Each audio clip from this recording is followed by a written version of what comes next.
Hello, this is Jamie with Allen County Public Library, and we are going to do Scary Story Sunday right now.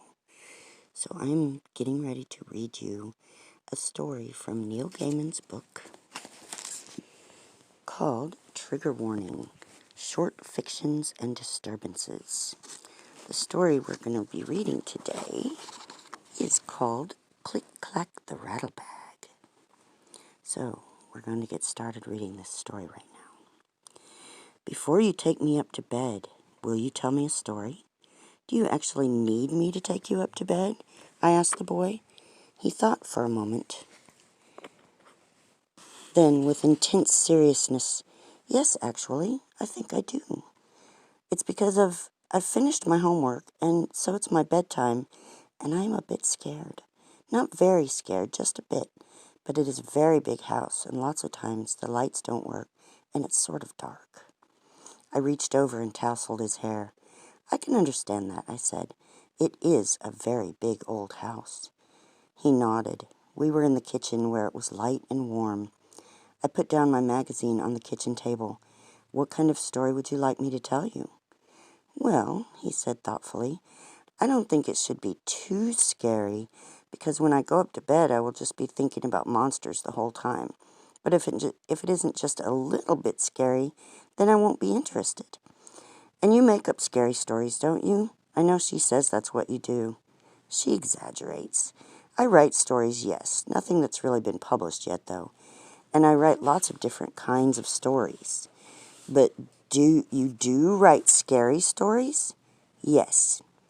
The boy looked up at me from the shadows by the door where he was waiting. Do you know any stories about Click Clack the Rattlebag? I don't think so. Those are the best sorts of stories. Do they tell them at your school? He shrugged. Sometimes. What's a Click Clack the Rattlebag story? He was a precocious child and was unimpressed by his sister's boyfriend's ignorance. You could see it on his face. Everybody knows them. I don't, I said, trying not to smile. He looked at me as if he was trying to decide whether or not I was pulling his leg. He said, I think maybe you should take me up to my bedroom, and then you can tell me a story before I go to sleep. But probably it should be a not scary story, because I'll be up in my bedroom then, and it's actually a bit dark up there too. I said, shall I leave a note for your sister, telling her where we are? You can, but you'll hear when they get back. The front door is very slammy. We walked out of the warm and cozy kitchen into the hallway of the big house, where it was chilly and drafty and dark. I flicked the light switch, but the hall remained dark. The bulb's gone, the boy said. That always happens. Our eyes adjusted to the shadows.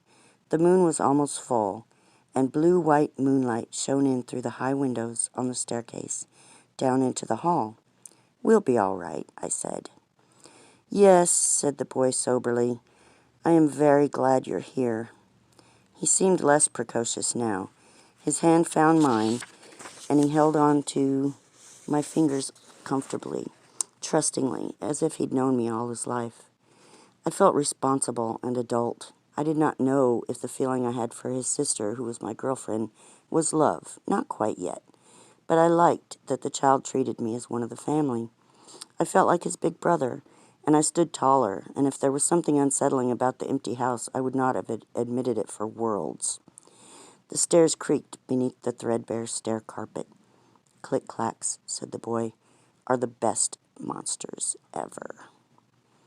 Are they from television? I don't think so. I don't think any people know where they come from. Mostly, they come from the dark. Good place for a monster to come. Yes. We walked along the upper corridor in the shadows, moving from patch of moonlight to patch of moonlight. It really was a big house. I wished I had a flashlight. They come from the dark, said the boy, holding onto my hand. I think probably they're made of dark. And they come in when you don't pay attention. That's when they come in. And then they take you back to their, not nests. What's a word for that's like nests, but not? House? No, it's not a house. Lair? He was silent. Then, I think that's the word, yes. Lair. He squeezed my hand. He stopped talking. Right, so they take the people who don't pay attention back to their lair, And what do they do then, your monsters? Do they suck all the blood out of you like vampires?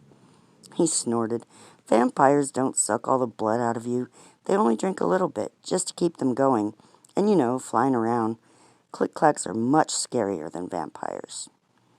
I'm not scared of vampires, I told him. Me neither. I'm not scared of vampires either. Do you want to know what click-clacks do? They drink you, said the boy. Like a Coke? Coke is very bad for you, said the boy. If you put a tooth in Coke in the morning, it will be dissolved into nothing. That's how bad Coke is for you, and why you must always clean your teeth every night. I'd heard the Coke story as a boy and had been told as an adult that it wasn't true, but was certain that it was a lie that promoted dental hygiene, so it was a good lie, and I let it pass. Click-clacks drink you, said the boy. First they bite you, then you go all ishy inside, and all your meat and all your brains and everything except your bones and your skin turns into a wet, milk-shaky stuff, and then the click-clack sucks it right out through the holes where your eyes used to be. That's disgusting, I said. Did you make that up? We'd reached the last flight of stairs, all the way into the big house. No. I can't believe you kids make up stuff like that. You didn't ask me about the rattlebag, he said. Right, what's the rattlebag? Well, he said, sagely, soberly, a small voice from the darkness beside me.